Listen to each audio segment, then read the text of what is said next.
লোকটি রাসূল সাল্লাল্লাহু আলাইহি ওয়াসাল্লামের সামনে এসে বসলেন। তার হাঁটু নবী করিম সাল্লাল্লাহু আলাইহি ওয়াসাল্লামের হাঁটুর সাথে মিশিয়ে দিলেন এবং নবীজির দুই উরুর উপরে তার দুইখানা হাত রেখে বললেন, ইয়া মুহাম্মদ, হে মুহাম্মদ, আখবিরনি আনিল ইসলাম, আপনি ইসলাম সম্পর্কে বলুন।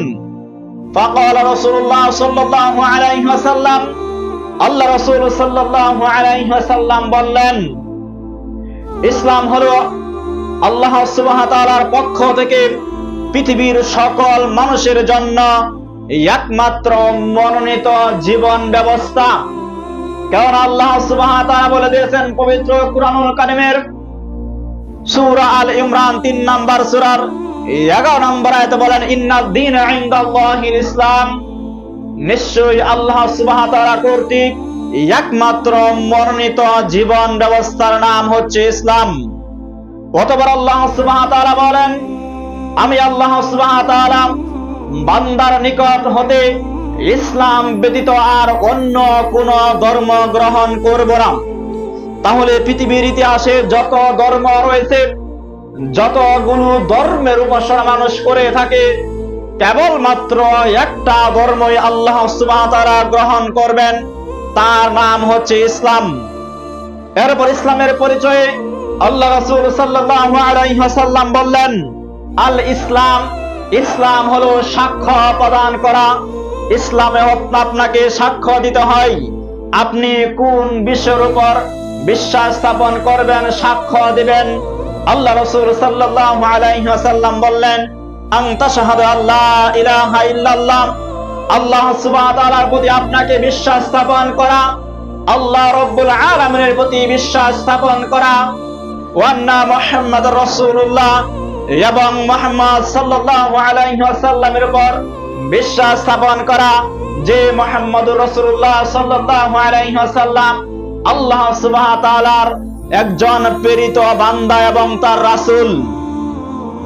এরপর আপনাকে বিশ্বাস স্থাপন করতে হবে, সাক্ষ্য প্রদান করতে হবে, ওয়া তুকিমাস সালাত, আপনাকে সালাত কায়েম করতে হবে, ওয়া তুতিয়াজ যাকাত, এবং আপনাকে যাকাত প্রদান করতে হবে, ওয়া তাসুমা রমাদান, এবং রমাদান মাসের সিয়াম পালন করতে হবে, ওয়া তাহুজ্জাল বাইতা, এবং আপনাকে সামর্থ্য হলে বাইতুল্লাহ হজ সম্পাদন করতে হবে। এরপর লোকটি বলছেন, সদাক্তু, সদাক্ত, আপনি সত্য বলেছেন। এবার উমর রাদিয়াল্লাহু আনহু বলছেন, ফাআজিবনা লাহু ইয়াসআলুহু, আমরা সবাই অবাক হয়ে গেলাম, আমরা সাহাবীরা সবাই অবাক হয়ে গেলাম যে লোকটি নিজেই প্রশ্ন করছে, আবার নিজেই উত্তরের সত্যতা যাচাই করছে।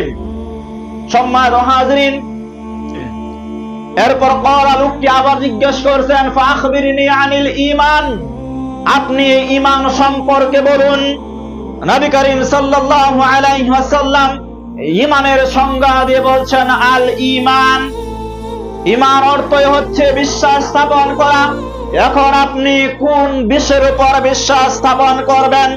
আল্লাহ রাসূল সাল্লাল্লাহু আলাইহি ওয়াসাল্লাম বললেন, এক নাম্বার আপনাকে আল্লাহ সুবহানাহু ওয়া তাআলার প্রতি বিশ্বাস স্থাপন করতে হবে, ওয়া মালাইকাতি, এবং ফেরেশতাগণের প্রতি বিশ্বাস স্থাপন করতে হবে, ওয়া কুতুবিহি, এবং আসমানি কিতাব সমূহের প্রতি আপনাকে বিশ্বাস স্থাপন করতে হবে, ওয়া রুসুলিহি, এবং নবী রাসূলগণের প্রতি আপনাকে বিশ্বাস স্থাপন করতে হবে, ওয়াল ইয়াউমিল আখিরি, এবং কিয়ামত দিবসের প্রতি আপনাকে বিশ্বাস স্থাপন করতে হবে, ওয়া তুমিনা বিল কদরি খায়রিহি ওয়া শাররিহি, এবং আরো বিশ্বাস স্থাপন করতে হবে ভাগ্যের ভালো মন্দের উপর আপনাকে বিশ্বাস স্থাপন করতে হবে।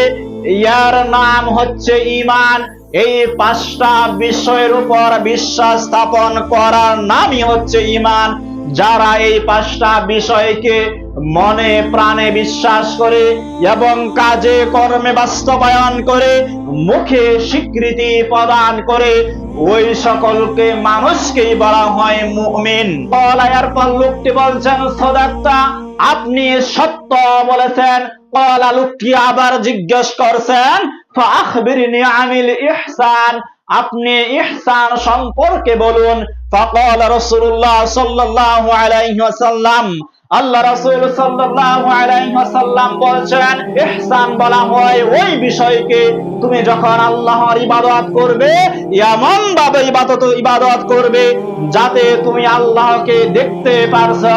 তুমি যখন সালাতে দাঁড়িয়ে যাবে তুমি মনে করবে তুমি আল্লাহকে দেখতে পারছো, এর নাম হচ্ছে ইহসান। যখন তুমি দান সদকা করবে তুমি মনে করছো তুমি আল্লাহকে দেখতে পারছো, এর নাম হচ্ছে ইহসান। তুমি যখন ভালো কাজ করবে তুমি মনে করবে তুমি আল্লাহকে দেখতে পারছো, এর নাম হচ্ছে ইহসান। ফাইল্লাম তাকুন, যদি তুমি এরকম না মনে করো, যদি তুমি এরকম না মনে করতে পারো, তারাহু ফাইন্নাহু ইয়ারাক, তাহলে তুমি অবশ্যই মনে করবে যে আল্লাহ সুবহানাহু ওয়া তাআলা তোমাকে দেখতে পারছেন। তুমি যদি সালাতে দাঁড়িয়ে মনে না করতে পারো, তুমি যদি সালাতে দাঁড়িয়ে না ভাবতে পারো যে আল্লাহকে তুমি দেখতে পারছো, তাহলে তুমি মনে করবে অবশ্যই তোমাকে আল্লাহ সুবহানাহু ওয়া তাআলা দেখতে পারছে। এর নাম হচ্ছে ইহসান। যখন তুমি দান সদকা করবে তখন তুমি মনে করবে আমি আল্লাহকে দেখতে পারছি। আর যদি তুমি এরকম না মনে করতে পারো তাহলে তুমি মনে করবে আল্লাহ তোমাকে দেখতে পারছে।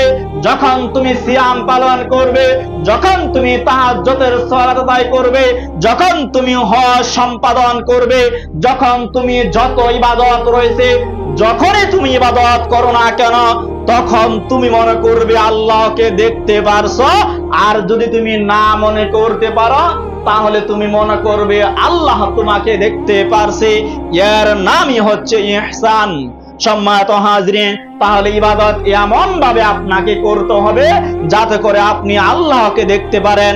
আর যদি আপনি আল্লাহকে না দেখতে পারেন আপনি মনে মনে চিন্তা করবেন সালাতে দাঁড়িয়ে যে আমাকে আল্লাহ সুবহানাহু ওয়া তাআলা দেখতে পারছে, আল্লাহ সুবহানাহু ওয়া তাআলা আমার দিকে এখন দৃষ্টি দিয়েছে, আল্লাহ সুবহানাহু ওয়া তাআলা আমার কেরাতগুলো খেয়াল করছে, আল্লাহ সুবহানাহু ওয়া তাআলা আমার রুকুটা পরিপূর্ণভাবে আদায় হচ্ছে কিনা সেই দিকে আল্লাহ সুবহানাহু ওয়া তাআলা তাকিয়ে রয়েছে, খেয়াল করছে আমার সিজদাটা যথাযথভাবে আদায় হচ্ছে কিনা আল্লাহ সুবহানাহু ওয়া তাআলা আমাকে দেখতে পারছেন।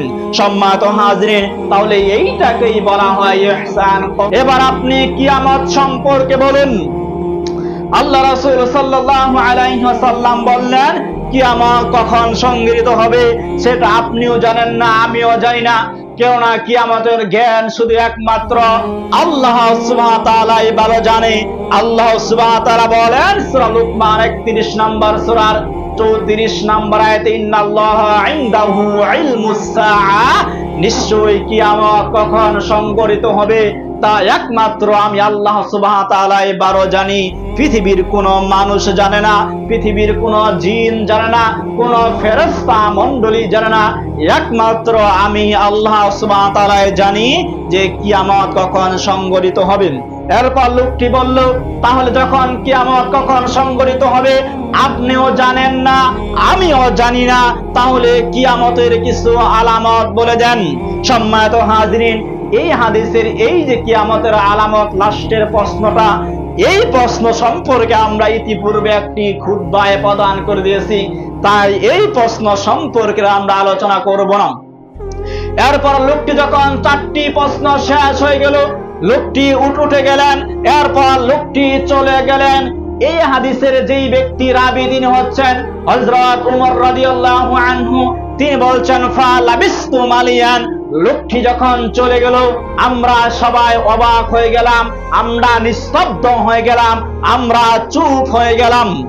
এরপর আল্লাহ রাসূল সাল্লাল্লাহু আলাইহি ওয়াসাল্লাম বললেন ক্বালা, তিনি বলছেন ইয়া উমর, হে উমর, আতাদরি মা সাইল, তুমি কি জানো এই প্রশ্নকারী ব্যক্তি কে ছিল? তুমি কি বলতে পারো এই প্রশ্নকারী ব্যক্তি কে ছিল? তখন উমর রাদিয়াল্লাহু আনহু বলছেন আল্লাহু ওয়া রাসূলুহু আ'লাম, আল্লাহ এবং তার রাসূল সাল্লাল্লাহু আলাইহি ওয়াসাল্লাম ভালো জানেন। তখন আল্লাহ রাসূল সাল্লাল্লাহু আলাইহি ওয়াসাল্লাম বলছেন, আতা ইন্নাহু জিবরাইল, সে হচ্ছে জিবরাইল আলাইহিস সালাম, আতাকুম ইউআল্লিমুকুম দীনাকুম, সে এসেছিল তোমাদেরকে তোমাদের দ্বীন শিখিয়ে দেওয়ার জন্য। বলেন সুবহানাল্লাহ। সম্মানিত হাজরিন, স্বয়ং জিবরাইল আলাইহিস সালাম নিজে মানুষের বেশ ধারণ করে মানুষের সামনে আসলেন, সাহাবীর সম্মুখে আসলেন, রাসূল সাল্লাল্লাহু আলাইহি ওয়াসাল্লামকে 4টা প্রশ্ন করলেন, যার মাধ্যমে সাহাবীদেরকে দ্বীন শিক্ষা দিয়ে গেলেন, তাদেরকে ইসলাম সম্পর্কে জানিয়ে দিয়ে গেলেন, তাদেরকে ঈমান সম্পর্কে জানিয়ে দিয়ে গেলেন, তাদেরকে ইহসান সম্পর্কে জানিয়ে দিয়ে গেলেন, এবং চতুর্থত তাদেরকে কিয়ামত সম্পর্কে জানিয়ে দিয়ে গেলেন। এই 4টা প্রশ্নই হচ্ছে রাসূল সাল্লাল্লাহু আলাইহি ওয়াসাল্লামের একেবারে জীবনের শেষের দিকের হাদিস এইটা।